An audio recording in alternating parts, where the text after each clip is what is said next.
No mes de decembro, o remate do ano, nos povos, vilas e aldeas da cultura cristiá, celébrase o Nadal.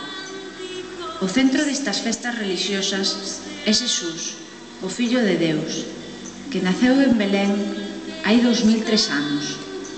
Nos Beléns, as figuriñas de barro representan as persoas que participaron na vivenza deste gran acontecemento, o achegamento de Deus aos homes.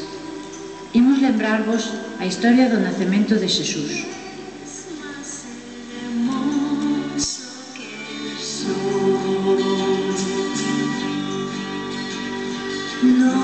Naqueles tempos, o pobo de Israel agardaba que aparecera o Mesías liberador, que os unira para loitar contra o asoballo dos romanos.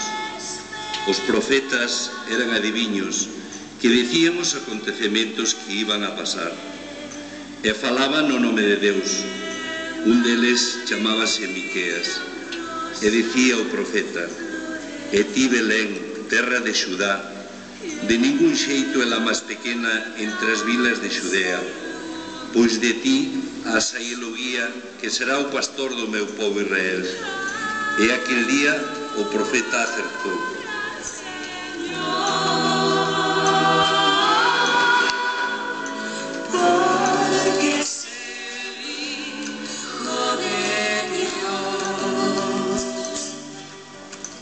Deus enviou un anxo para dicirlle a unha muller sinxela, pobre pero moi crente, que a elixira a ela para ser a nai do seu fillo.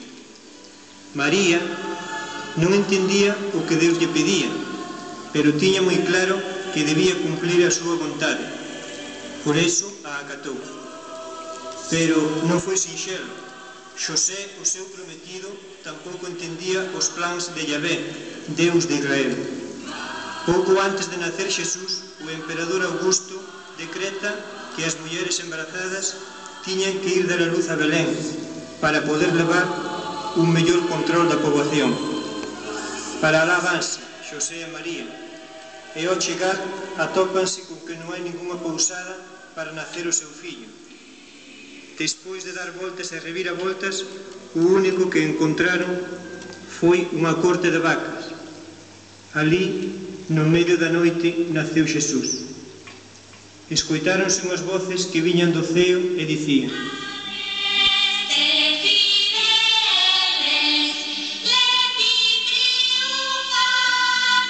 Gloria a Deus no ceo e paz na terra para os homes de boa fe.